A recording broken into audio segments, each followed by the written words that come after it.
Génération Éco. Bonjour à vous toutes et à vous tous, internautes et auditeurs de la planète Éco. Chaque année, la France produit environ 800 millions de tonnes de déchets, que ce soit des ordures ménagères, des déchets agricoles, puis des déchets industriels et urbains. Il est important que chacun prenne ses responsabilités dans une réduction des déchets. Au niveau des particuliers, la tendance zéro déchet a le vent en poupe. Mais qu'en est-il des entreprises ?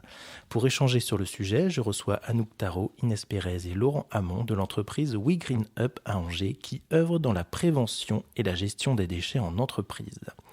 Bonjour à tous les trois. Pouvez-vous vous présenter et nous raconter la genèse de We Green Up ? Alors bonjour Yves, moi c'est Anouk, co-gérante de We Green Up. Je travaillais dans le secteur des déchets déjà depuis une dizaine d'années. J'avais pu constater depuis un moment que les entreprises avaient un fort potentiel d'optimisation sur ce sujet, mais elles manquaient de temps et d'expertise en fait pour le faire. Elles ont souvent leur première activité à gérer et le déchet, ça demande une expertise à part entière dont elles ne disposent pas toujours en fait en interne. La plupart du temps. Et même quand elles ont une ressource interne dédiée à la qualité, sécurité, environnement, elles manquent souvent de temps pour la partie environnement, justement, effective. Sur le marché, il y avait beaucoup de cabinets de conseil qui s'arrêtaient justement à la phase conseil. Des prestataires de collecte qui proposent leur offre commerciale, mais qui n'est pas forcément la plus adaptée à l'entreprise elle-même. Et du coup, c'est comme ça qu'est venue l'idée de créer We Green Up pour accompagner les entreprises dans l'optimisation de la gestion de leurs déchets et dans la réduction également des déchets. Concrète, en fait, c'est dans l'opérationnel. Donc, on peut leur apporter ce temps et cette expertise qu'ils n'ont pas. L'idée, c'était de créer un service complet à l'entreprise, adapté à sa situation. En toute confiance et transparence. Et aujourd'hui, l'entreprise, elle a pratiquement 2 ans et le besoin se confirme. Et c'est pour ça aussi que j'agrandis l'équipe avec Inès et Laurent pour m'accompagner dans cette entreprise. Ok, est-ce que Inès et Laurent, vous pouvez aussi vous présenter rapidement d'où vous venez et exactement dans quel milieu et quel univers vous baignez aussi ? Alors bonjour Yves, donc je m'appelle Inès, je suis originaire de la région Bourgogne-Franche-Comté. C'est là-bas que j'ai commencé ma petite carrière professionnelle dans les déchets. Donc ça fait à peu près 8 ans maintenant que je travaille dans ce domaine-là, mais plus principalement dans les déchets des collectivités, donc dans les déchets des ménages, ceux que vous produisez chez vous dans votre maison. Mais voilà, j'ai fait un peu aussi le même constat qu'Anouk et j'avais aussi envie d'aller plus loin puisque les déchets des entreprises, c'est là une des productions très conséquentes du tonnage global en France. Et puis, dans cette entreprise, j'ai aussi trouvé le moyen de passer à l'action très concrètement. Et c'est une sensation que je n'avais pas eue dans mes emplois précédents. Donc voilà, c'est une très belle aubaine pour moi. C'est la possibilité aussi de travailler avec mes vocations et mes convictions profondes. Voilà. Bonjour Yves. Donc Laurent, angevin depuis 20 ans maintenant. Je n'étais pas du tout dans le domaine des déchets. C'est venu par une belle rencontre, par l'association Zéro Déchet de Montreuil-Juigné, où là j'ai rencontré Anouk et elle m'a parlé de son projet, enfin déjà de son entreprise, de ce qu'elle faisait. Je trouvais ça intéressant. Donc moi je faisais un peu de tri, à modeste niveau. Et elle m'a dit, les entreprises c'est plus de déchets que chez les particuliers. Donc je me suis un peu renseigné, c'est vrai, tu le soulignais à l'instant, plus de 800 millions de tonnes de déchets en France, et les particuliers représentent quoi, 10% tout simplement. Donc elle m'a motivé, incité à travailler un peu plus sur ce sujet. De là, j'ai rencontré Inès, et puis on s'est aperçu qu'on avait les mêmes valeurs, des valeurs humanistes. Alors c'est un grand mot, humaniste, mais voilà, c'est vrai que ces valeurs nous rassemblent, ainsi que des valeurs pour la planète. Et on s'est dit que, vu nos parcours, vu nos compétences, on pouvait faire quelque chose ensemble. C'est pour ça qu'on a décidé de participer à l'aventure We Green Up. D'accord, et merci beaucoup à Inès et Laurent. Et du coup, que proposez-vous concrètement chez We Green Up? Alors, ce que l'on propose concrètement aux entreprises, c'est de nous confier la gestion de leurs déchets et des coûts qui y sont associés. Faut être honnête, les déchets, on n'a pas tous envie d'y mettre le nez. Et c'est comme la comptabilité, ça nécessite une technicité, des connaissances, une expertise.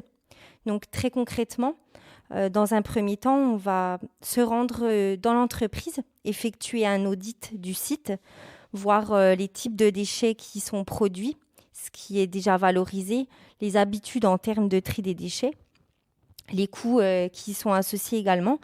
Et puis, à partir de ce diagnostic qu'on a effectué, on va pouvoir déceler les actions qui peuvent être mises en œuvre pour justement avoir un impact plus écologique en termes de gestion des déchets. Donc, éviter le déchet ou au mieux le valoriser par le recyclage ou la valorisation énergétique.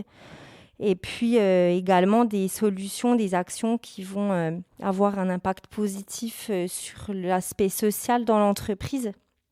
Et puis, dans le meilleur des cas, un impact aussi favorable à une réduction des coûts qui y sont associés.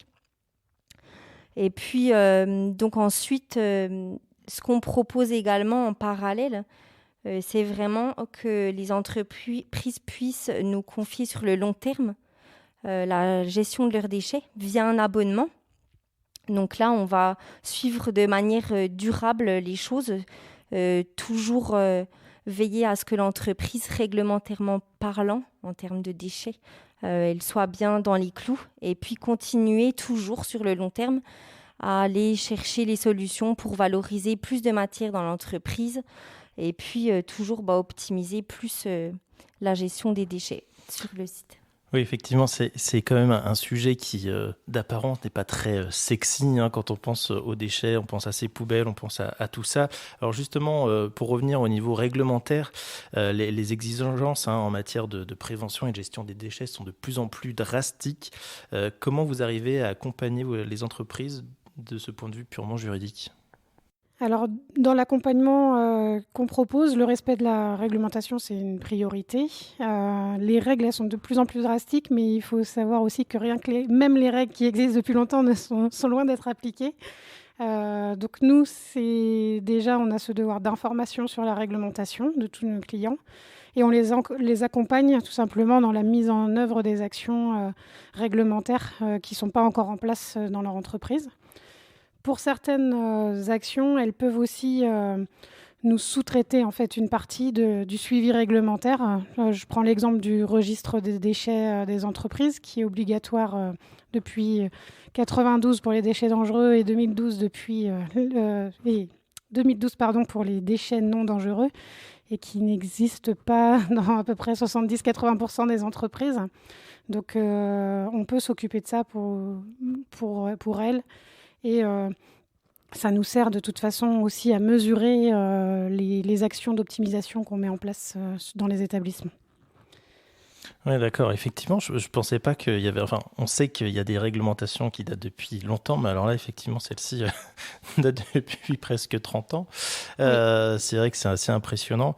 On le voit aussi notamment de point de vue numérique, sur la protection des données et tout ça, c'est pareil. Il y a des réglementations qui existent depuis plusieurs années et qui sont difficilement ou pas encore correctement appliquées.